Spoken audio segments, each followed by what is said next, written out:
Hello friends, मैं मोहित गिरी एक बार फिर से आपके अपने इस यूट्यूब चैनल मोहित गिरी क्लासेस में आप सभी का हार्दिक स्वागत करता हूं। तो फ्रेंड्स, आज हम पढ़ाने वाले हैं प्रॉफिट लॉस का पार्ट 2 और पार्ट 2 के अंदर अब जो क्वेश्चन है बहुत ही इंपॉर्टेंट क्वेश्चन है।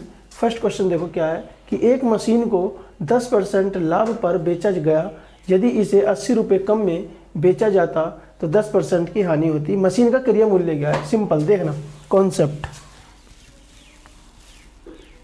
ये जीरो आपने पढ़ा होगा कभी, पूर्णांक इंटीजर बोलते हैं। इधर प्लस वाले जाते हैं, इधर माइनस वाले। मान लो ये प्लस का 10 है और इधर माइनस का 10 है, ठीक है। उसने कहा है कि 10% के लाभ पर बेचा जाता है, इसका मतलब +10, ठीक है। और यदि 80 रुपये कम में बेचा जाता तो 10% की हानि होती, मतलब 10% की हानि होती है। तो मुझे एक बात बताओ, इतने में बेचेगा, अगर 80 रुपये कम में बेचा जाता, ठीक है, 80 रुपये कम में, तो मुझे बताओ ये और ये, इन दोनों का डिफरेंस कितना? 10 और 10 20। तो 20% बराबर किसके? इस वाले 80 के। तो 1% बराबर किसका हो जाएगा? 80/20, 20 चौक 80। 1% बराबर 4 और 100% पूछ रहा है क्योंकि क्रय मूल्य 100%, तो हो जाएगा आपका 400, ठीक है। ये आपका फर्स्ट आंसर। ये आपका सेकंड क्वेश्चन है और इस क्वेश्चन को आप 30 या 40 सेकंड में हो जाएगा क्वेश्चन, ठीक है। इजी है, टफ नहीं है बिल्कुल भी। कोशिश करो एक बार आप भी, बाकी मैं करा रहा हूँ, ठीक है।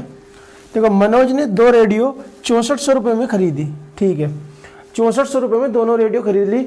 उसने एक रेडियो को 25% के लाभ पर और दूसरी को 25% हानि पर बेच दिया।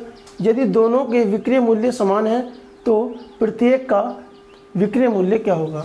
देखो, ये वो क्वेश्चन नहीं है कि x + x - y - xy/100 करके रख दोगे, वो नहीं है, क्योंकि इसके अंदर दिया हुआ है विक्रय मूल्य सेम और पूछा भी है कि विक्रय मूल्य क्या है। तो सुनो, सबसे पहले 25% की फ्रैक्शन वैल्यू आपको याद होनी चाहिए, 1/4। इसका मतलब क्या हुआ कि पहली वाली जो रेडियो है, फर्स्ट और सेकंड लिख देता हूँ मैं इसको, फर्स्ट और सेकंड। ये आपका CP, ये प्रॉफिट लॉस और यहाँ पे हो गया आपका SP। तो फर्स्ट वाली को क्या हुआ कि 4 रुपये की थी और 1 रुपये के लाभ पर बेच दी, तो क्या हुआ? 5 रुपये की बिक गई। ऐसे ही 4 रुपये की कोई चीज़ थी, 1 रुपये के हानि पर बेच दी तो 3 रुपये की बिक गई। अब सुनो ध्यान से भाई, उसने कहा है SP सेम है। जब हमारा SP सेम है तो इन दोनों को सेम करोगे। कैसे करोगे? ऊपर तो 3 से और नीचे 5 से मल्टीप्लाई कर दो। इस पूरे में ऊपर तो 3 से और नीचे कर दो 5 से, तो 3 से अभी हो जाएगी 3 चौक 12 और 3 एकम 3 चौक 12, 3 एकम 3 और 3 पंजे 15। यहाँ पे कर लो 5 चौक 20 और 5 एकम 5 और 5 तिया 15। ये चीज़ सेम हो गई दोनों, SP सेम। अब उसने कहा है कि SP है कितना? 1 का पूछा है, प्रत्येक का। तो सिंपल सी बात है, हमारा जो CP आया है वो ये आया है टोटल, ठीक है। कितना है? 2 और 1 3, 32। तो 32 बराबर किसके? 6400 के। तो 32 दूनी 64, 200। 1 बराबर 200 के आ गया।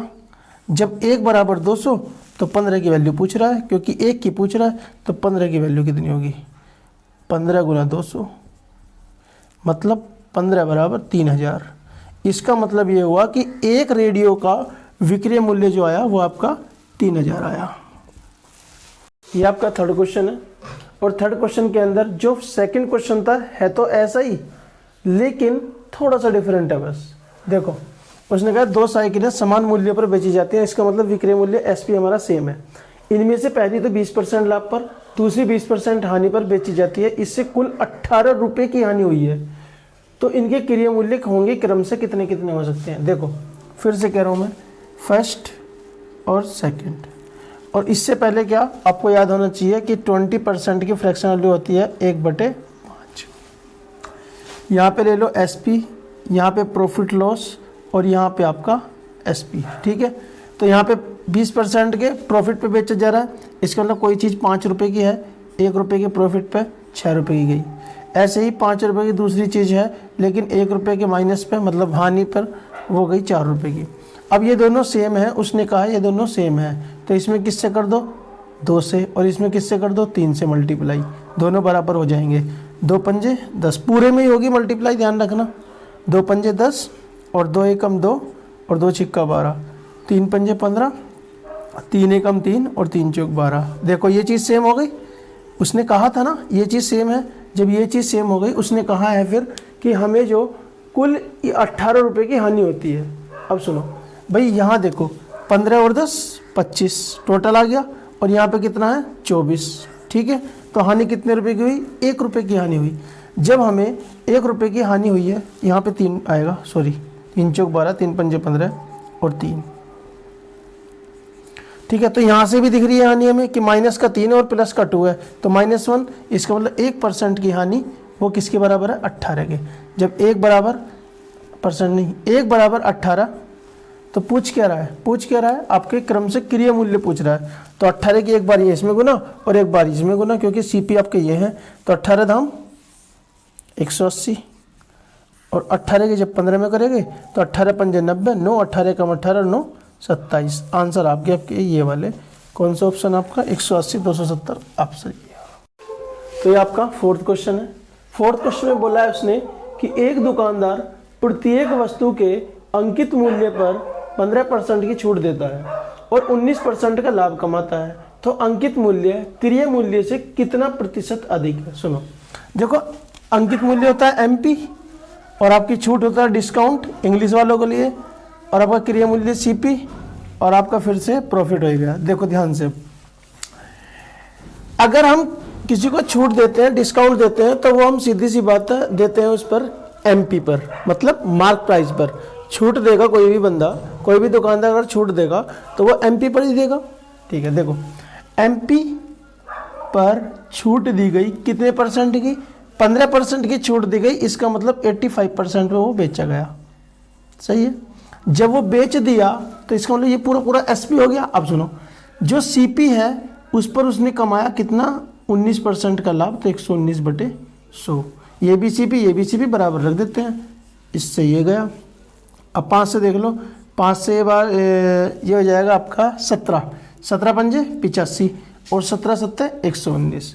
तो ये हो गया आपका MP बटे में CP बराबर, MP कितना हो जाएगा उधर? ये 7 और अपन में ये CP इधर 5 इधर। तो ये देखो CP कितना है 5, MP कितना है 7, कितना अधिक है 2। जब 2 अधिक है किससे? CP से। 5 से गुना 100, 5 दूनी 10 और 2 दूनी 4, 40%। ये आपका C आंसर। तो फ्रेंड्स ये आपका 5 क्वेश्चन, और 5 क्वेश्चन में क्या दिया हुआ है कि एक मेज अंकित मूल्य से 32 रुपये कम कर देने के बाद भी दुकानदार को 15% का लाभ होता है, ठीक है। यदि इसका क्रय मूल्य 320 रुपये है, तो 320 रुपये हो तो अंकित मूल्य पर इसे बेचने से कितने प्रतिशत का लाभ होगा? सुनो, एक मेज का अंकित मूल्य मान लो वो MP है, ठीक है, और वहां से 32 रुपये कम कर दो, ठीक है, और बेचने पर क्या होता है? 320 रुपये का CP है। CP कितना? 320 रुपये, और इस पर कितना लाभ हो रहा है? वो 15% का, तो 115/100, सही है। अब क्या करेंगे? 0 से 0 कर लो, 5 दूनी 10 और 5 से जाएगा 23 बार और 2 से जाएगा 16 बार। तो यहाँ पे आ जाएगा आपका MP निकल गया। कितना आ जाएगा? इन दोनों की मल्टीप्लाई 16 3 48, 4 16 दूनी 32 और 4 36, और ये माइनस का उधर जाके प्लस का हो जाएगा 32। तो आपका सबसे पहली बात तो MP आ गया कितना? 8 और 2 10, 4 3 9 और 400, ठीक है। जब आपका MP तो आ गया 400, ठीक है, और CP कितना दिया हुआ आपको? 320।